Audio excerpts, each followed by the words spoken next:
അസ്സലാമലൈക്കും. എൻ്റെ ഒരു പുതിയ വീഡിയോയിലേക്ക് സ്വാഗതം. ഞാൻ ഇന്ന് ഈ ഒരു വീഡിയോ ചെയ്യാനുണ്ടായിരുന്ന കാര്യം എന്ന് പറയുന്നത്, ഞാൻ ഇന്ന് രാവിലെ യൂട്യൂബ് സ്ക്രോൾ ചെയ്തുകൊണ്ടിരിക്കുന്ന സമയത്ത് നെജിലയുടെ ചാനലിൽ ഒരു ഷോർട്ട് വീഡിയോ കണ്ടിട്ടുണ്ടായിരുന്നു കേട്ടോ. നെജിലയും നെജിലയുടെ ഉമ്മ ഷാൻ എല്ലാവരും ഉണ്ടായിരുന്ന ഒരു വീഡിയോ ആണ്. അപ്പം അതിലവർ തമ്മിലുള്ള ഒരു ബഹളമാണ് കേൾക്കുന്നുള്ളത്.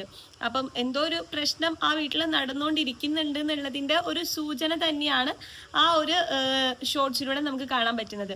അപ്പം ഞാൻ പറയാൻ വന്നത് എന്താണെന്ന് വെച്ചിട്ടാണെങ്കിൽ, ആ ഒരു ചുറ്റുപാടിൽ വളരുന്ന മക്കളുടെ ഒരു മാനസികാവസ്ഥയെ കുറിച്ചിട്ടാണ്.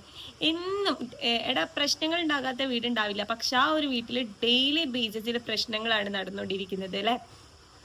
പല പല കാരണങ്ങളാൽ പല പല ദിവസങ്ങളിലായിട്ട് പല പല പ്രശ്നങ്ങൾ. അപ്പം ഇന്നലെ ഞാൻ ബീൻ ഫാമിലിയുടെ ഒരു ലൈവിൽ കയറിയ സമയത്ത് അതിലൊരാൾ കമൻറ്റ് ഇട്ടിട്ടുണ്ടായിരുന്നു. അതിൻ്റെ മുൻപത്തെ ദിവസം അവിടെ പള്ളിയിൽ നിന്ന് ആൾ വന്നിട്ടുണ്ടായിരുന്നു.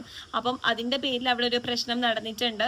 ഇവർ തമ്മിൽ പള്ളി ആ ഒരു മഹലിൽ അറിയുന്ന തരത്തിലുള്ള ഒരു മാരേജ് നടന്നിട്ടില്ല. അപ്പം ഒന്നെങ്കിൽ ആ ഒരു രീതിയിലുള്ള കല്യാണം നടത്തണം, അല്ല എന്നുണ്ടെങ്കിൽ ഇതിവിടെ പറ്റില്ല, ഇവർ മരിച്ചാൽ പോലും ഇവരെ ഖബറിൽ അടക്കാൻ പറ്റില്ല എന്ന് പറഞ്ഞിട്ട് അങ്ങനെ ഒരു പ്രശ്നം നടന്നിട്ടുണ്ടായിരുന്നു. ഷാനും നെജിലയുടെ ആൾക്കാരും തമ്മിൽ എന്നൊക്കെ പറഞ്ഞിട്ട് ഒരു കമൻറ്റ് ഞാൻ കാണാൻ ഇടയായിട്ടുണ്ടായിരുന്നു. അപ്പം അങ്ങനെ ഒരു കാര്യം നടന്നിട്ടുണ്ടെന്ന് തന്നെയാണ് എനിക്ക് തോന്നുന്നത്. ആ ഒരു കമൻറ്റ് കണ്ട സമയത്ത് ഒരു പ്രശ്നം നടന്നിട്ടുണ്ട് എന്നുള്ളത് ഇവരും പറയുന്നുണ്ട്, ഇവരുടെ ചാനലിലൂടെ ഇവരും പറയുന്നുണ്ട്. പക്ഷെ ഇവർ പറയുന്നത് എന്താണെന്ന് വെച്ചിട്ടാണെങ്കിൽ, നെജില ഒരു ഡ്രസ്സ് എടുക്കാൻ വേണ്ടിയിട്ട് ആൾക്ക് മകൾക്ക് ഒരു ഡ്രസ്സ് എടുത്ത് കൊടുക്കാൻ വേണ്ടിയിട്ട് മക്കളെ കൊണ്ട് ഉമ്മനോടും ഉപ്പനോടും ചോദിപ്പിച്ച സമയത്ത് അവർ പറഞ്ഞു ഇവരുടെ സാധനങ്ങളൊന്നും അവർക്ക് ആവശ്യമില്ല എന്ന് പറഞ്ഞതിൻ്റെ പേരിൽ ഒരു പ്രശ്നം നടന്നു എന്ന്.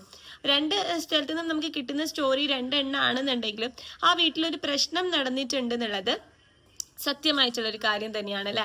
അപ്പം എനിക്ക് പറയാനുള്ളത്, ഈ ഒരു അറ്റ്മോസ്ഫിയറിൽ വളരുന്ന ആ മക്കളുടെ ഒരു മാനസികാവസ്ഥയാണ്.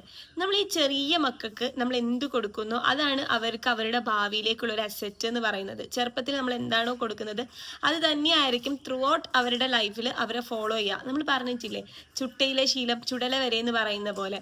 അപ്പം ഈ ഒരു മാനസികാവസ്ഥ അവരുടെ ഒരു മെൻ്റൽ ഹെൽത്തിനെയും അവരുടെ ഒരു ഭാവിയെയും നിർണ്ണയിക്കുന്നത് തന്നെയായിരിക്കും. നമ്മളിപ്പം ഒരുപാട് സീരിയൽ കില്ലേഴ്സിൻ്റെതായാലും റേപ്പിസ്റ്റിൻ്റെതായാലും ഇങ്ങനെ ഒരുപാട് മോഷണ കേസുകളിലുള്ള ആൾക്കാരുടെ ഒക്കെ അവരുടെ ഒരു പൂർവ്വ ചരിത്രം അല്ലെങ്കിൽ അവരുടെ ചൈൽഡ്ഹുഡ് സ്റ്റോറീസൊക്കെ നമ്മൾ കേൾക്കുന്ന സമയത്ത് അവർക്ക് ഒരിക്കലും ഓർക്കാൻ ഇഷ്ടപ്പെടാത്തൊരു ബാല്യത്തിൻ്റെ അടിമകളായിരിക്കും അവർ. അവരുടെ അച്ഛൻ ചിലപ്പോൾ മുഴുകുടിയനായിരിക്കാം, അമ്മ ഇങ്ങനെ ഓരോ ഭർത്താക്കന്മാരുടെ കൂടെ പോകുന്ന ഒരാളായിരിക്കാം, ഇവരെ ചെറുപ്പത്തിൽ ഒരുപാട് ഉപദ്രവിച്ചവരായിരിക്കാം, അല്ല ഇവരുടെ മുന്നിൽ വെച്ചിട്ട് ഈ മാതാപിതാക്കൾ എന്നും തർക്കിക്കുന്നവരായിരിക്കാം. ഇങ്ങനെ എന്തെങ്കിലും ഒരു മെൻ്റൽ ട്രോമ ഈ ഒരു കുട്ടികൾക്ക് ചെറുപ്പത്തിൽ ഉണ്ടായിരുന്നിരിക്കാം. ആ ഒരു മെൻ്റൽ ട്രോമ കാരണമായിരിക്കും അവരുടെ ഒരു ജീവിതം തന്നെ ഇങ്ങനെ മാറിയിട്ടുണ്ടായിരിക്കാം. അപ്പോൾ ഈ ഒരു നെജിലയുടെ മക്കളുടെ കാര്യം ഓർക്കുമ്പോൾ എനിക്ക് തോന്നുന്നത്, ഇങ്ങനെ ഒരു മെൻ്റൽ ട്രോമയിലൂടെയാണ് ആ ഒരു മക്കൾ ഇപ്പോൾ കടന്നു പോയിക്കൊണ്ടിരിക്കുന്നത് എന്നാണ്. അപ്പം നെജില എൻ്റെ ഈ ഒരു വീഡിയോ കാണുന്നുണ്ട് എന്നുണ്ടെങ്കിൽ എനിക്ക് നിങ്ങളോട് പറയാനുള്ളൊരു കാരണം, നിങ്ങളുടെ മകൾ ഇപ്പോൾ നിങ്ങളുടെ പാരൻസിൻ്റെ കൂടെ, അതായത് അവരുടെ ആ മകളുടെ ഗ്രാൻഡ് പാരൻസിൻ്റെ കൂടെ മാറിയിട്ടുണ്ട് അല്ലേ. ചൈൽഡ് ലൈൻ എന്നൊക്കെ വന്നിട്ട് അങ്ങനെ ഒരു തീരുമാനം എടുത്തിട്ട് പോയിട്ടുണ്ട്. എങ്കിലും ഇപ്പം നിങ്ങളുടെ കൂടെ 2 കുട്ടികളുണ്ട്, ഒരു കുട്ടി നിങ്ങളുടെ വയറ്റിൽ വളരുന്നുമുണ്ട്. ആ ഒരു മക്കളെയും കൂടി നഷ്ടപ്പെടുത്തുന്ന ഒരു രീതിയിലേക്കാണ് ഇന്ന് നിങ്ങൾ പോയിക്കൊണ്ടിരിക്കുന്നത്. ആ ഒരു കാര്യം നിങ്ങൾ പ്രത്യേകം ഓർക്കുക. പിന്നെ ഒരു ഗർഭിണി ആയിരിക്കുന്ന സമയത്ത് നമ്മുടെ വയറ്റിൽ കേൾക്കുന്ന ഒരു കുട്ടിയുടെ വളർച്ചാ ഘട്ടങ്ങളുണ്ട് അല്ലേ. ഒരു ഗർഭിണി പാലിക്കേണ്ട ഒരുപാട് കാര്യങ്ങളുണ്ട്.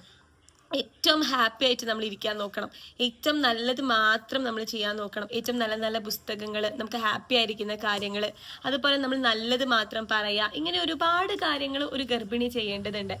നിങ്ങൾ എന്തൊക്കെയാണ് ചെയ്യുന്നത് എന്നുള്ളത് നിങ്ങളൊന്ന് ചിന്തിച്ച് നോക്കൂ. അപ്പോൾ ആ ഒരു ഗർഭാവസ്ഥയിൽ വളരുന്ന കുട്ടിക്ക് ഇപ്പോഴേ ആ കുട്ടിയുടെ മെൻ്റലിലേക്ക് അല്ലെങ്കിൽ ആ കുട്ടിയുടെ ഒരു ബ്രെയിനിലേക്ക് നിങ്ങൾ കൊടുക്കുന്ന കാര്യങ്ങൾ എന്തൊക്കെയാണെന്നുള്ളത് നിങ്ങളൊന്ന് ചിന്തിച്ച് നോക്കിയിട്ടുണ്ടായിരുന്നോ? പിന്നെയെന്ന് പറഞ്ഞിട്ടാണെങ്കിൽ ഈ നെജില ഷാന് ഒരു വാഷിംഗ് മെഷീൻ വാങ്ങുന്ന ഒരു വീഡിയോ അവർ ചെയ്തിട്ടുണ്ടായിരുന്നു. ഈ ചെയ്തതിൻ്റെ അടിയിൽ ഇവരുടെ മകൾ വന്നിട്ടൊരു കമൻറ്റ് ഇട്ടിട്ടുണ്ട്. ഷാനിനെ പോടോന്ന് വിളിച്ചിട്ടൊരു കമൻറ്റ് ഇട്ടിട്ടുണ്ട്. അതുപോലെ എനിക്ക് നിങ്ങളുടെ ഡ്രസ്സൊന്നും വേണ്ട, ഇനി എന്നെ പറ്റി വീഡിയോ ചെയ്യരുത്, ഉമ്മുമാനൊന്നും പറയരുത്, ഉമ്മുമാടെ വീട്ടിൽ ഞാൻ വന്ന് നിൽക്കുന്നത് എൻ്റെ ഇഷ്ടപ്രകാരമാണ്, നിങ്ങൾ തരുന്ന ഡ്രസ്സിൻ്റെ ആവശ്യം എനിക്കില്ല, ഇങ്ങനെ പറഞ്ഞിട്ട് ഒരുപാട് കമൻറ്റ് ആ ഒരു കുട്ടി ഇവരുടെ വീഡിയോയിൽ വന്നിട്ടിട്ടുണ്ട്. ഒരു മകളല്ലേ, ഒരു മകൾ ഇങ്ങനെ പറയുമ്പോൾ എന്താണ് അതിൻ്റെ കാരണം? ആ ഒരു മാനസികാവസ്ഥയിലേക്ക് ആ കുട്ടി എത്താനുള്ള കാരണം എന്താണെന്ന് നെജില ഒന്ന് ആലോചിച്ചു നോക്കൂ. ഇത്രയും നിങ്ങൾ അവൾക്ക് വെറുക്കപ്പെട്ടവളായോ? ഇനി അതല്ല, ഈ കുട്ടിയെ കൊണ്ട് ആരെങ്കിലും ഇൻഫ്ലുവൻസ് ചെയ്യിച്ചിട്ട് ആ കുട്ടി ഇട്ട വീഡിയോ അല്ലെങ്കിൽ ഇട്ട കമന്റ് ആയിരിക്കും അത്, അത്രമാത്രം ഇൻഫ്ലുവൻസ് ചെയ്യാൻ പറ്റുമോ ആ കുട്ടിയെ? നിങ്ങളൊന്ന് ചിന്തിച്ച് നോക്കൂ. പക്ഷെ ഇതിലൊരു കാര്യം കൂടി എനിക്ക് പറയാനുള്ളതെന്ന് പറഞ്ഞിട്ടാണെങ്കിൽ, ഇത്രയും ചെറിയൊരു കുട്ടിക്ക് ഒരു യൂട്യൂബ് ചാനൽ എടുത്ത് കൊടുക്കേണ്ടതിന്റെ ആവശ്യകതയുണ്ടോ? എൻ്റെ മകൾക്ക് ഞാൻ ഒരിക്കലും ഇങ്ങനെ ഒരു യൂട്യൂബ് ചാനൽ എൻ്റെ അസാന്നിധ്യത്തിൽ ഞാൻ എടുത്തു കൊടുക്കില്ല. എൻ്റെ സാന്നിധ്യത്തിൽ ഞാൻ കാണുക അവൾക്ക് ഏത് വീഡിയോ എടുത്തിട്ടിടാനും അത് എനിക്കും കൂടി ഇവാലുവേറ്റ് ചെയ്തിട്ട് പബ്ലിക്കിന് മുമ്പിൽ ഇടാൻ പറ്റുന്ന വീഡിയോ ആണെന്ന് എനിക്കും കൂടി നോക്കിയിട്ടില്ല. ഇപ്പം എല്ലാ മക്കളും ഇടാം, പബ്ലിക് പ്ലാറ്റ്ഫോം ഒക്കെ യൂസ്, യൂട്യൂബും ഇൻസ്റ്റാഗ്രാമും ഒക്കെ യൂസ് ചെയ്യുന്ന മക്കൾ തന്നെയാണ്. പക്ഷെ എൻ്റെ അസാന്നിധ്യത്തിൽ എൻ്റെ മക്കളെ കൊണ്ട് ഞാനിത് ചെയ്യിപ്പിക്കില്ല. ഓരോ മാതാപിതാക്കളും ഇങ്ങനെ തന്നെ ആയിരിക്കും എന്നാണ് എനിക്ക് തോന്നുന്നത്. അപ്പൊ എനിക്ക് പറയാനുള്ളതെന്ന് പറഞ്ഞിട്ടാണെങ്കിൽ, ആ ഒരു കുട്ടിക്ക് ഈ ഒരു പ്രായത്തിൽ ഈ ഒരു ചാനലിന്റെ ആവശ്യമുണ്ടോ എന്നുള്ളത് നിങ്ങൾ എല്ലാവരും ഒന്ന് ചിന്തിക്കുക. നിങ്ങളുടെ അഭിപ്രായങ്ങൾ നിങ്ങളൊന്ന് രേഖപ്പെടുത്തുക. ഒരു കുട്ടി അനാവശ്യമായി ഒരുപാട് സമയം മൊബൈൽ ഫോണിൽ ചെലവഴിക്കുമ്പോൾ അവൾ എന്തിനൊക്കെയാണ് സമയം ചെലവഴിക്കുന്നത് എന്ന് ഓരോരുത്തരും നോക്കി വ്യക്തമാക്കേണ്ട, അതായത് ആ കുട്ടിയുടെ മാതാപിതാക്കൾ അറിഞ്ഞിരിക്കേണ്ടതുണ്ട്. പക്ഷെ നെജില, നീ എപ്പോഴും ശ്രദ്ധിക്കണം, എന്തുകൊണ്ട് ആ കുട്ടി മറ്റൊരിടത്തേക്ക് മാറിപ്പോയി അല്ലേ? കിളിക്കുഞ്ഞുങ്ങൾ ആ ഒരു അമ്മക്കിളിയുടെ സാന്നിധ്യത്തിൽ അവരുടെ ചൂടേറ്റ് വളരാനല്ലേ ശ്രമിക്കുക. പക്ഷെ നിന്റെ കുഞ്ഞ് എന്തേ നിന്നിൽ നിന്ന് പാറിപ്പോയി? നീ ചെയ്ത വലിയ തെറ്റല്ലേ? നിനക്ക് പറ്റിയ ഏറ്റവും വലിയ തെറ്റല്ലേ അത്? ഇനിയെങ്കിലും നീ നിന്റെ തെറ്റുകൾ തിരുത്ത്. എനിക്ക് തോന്നുന്നത് നിനക്ക് എന്തൊക്കെയോ മാനസികമായിട്ട് എന്തൊക്കെയോ ദുഃഖങ്ങൾ, അല്ലെങ്കിൽ എന്തായാലും മസൂറയുടെ ഈ ഒരു ചാനൽ ഇങ്ങനെ നമുക്ക് ഇപ്പം കാണാൻ പറ്റുന്നുണ്ട്. ആളുടെ വല്യമ്മയുടെ പേരിലാണ് ഈ ഒരു ചാനൽ ഇപ്പം വന്നിട്ടുള്ളത്. ഇനി ആ ചാനലിലൂടെ എന്തൊക്കെ കാര്യങ്ങളാണ് പുറത്തേക്ക് വരിക എന്നൊന്നും നമുക്ക് പറയാൻ പറ്റില്ല. അറ്റ് ദി എൻഡ് എനിക്ക് പറയാനുള്ള കാര്യം, ഉമ്മയും മകളുമാണ്, ഇതൊരു ഫാമിലി പ്രോബ്ലം ആണ്. മാക്സിമം നിങ്ങളിത് പബ്ലിക്കിലേക്ക് വലിച്ചിടാണ്ട് നിങ്ങളുടെ വീടിൻ്റെ ഉള്ളിൽ വെച്ച് തന്നെ ഇത് സോൾവ് ചെയ്യാൻ നോക്കുക.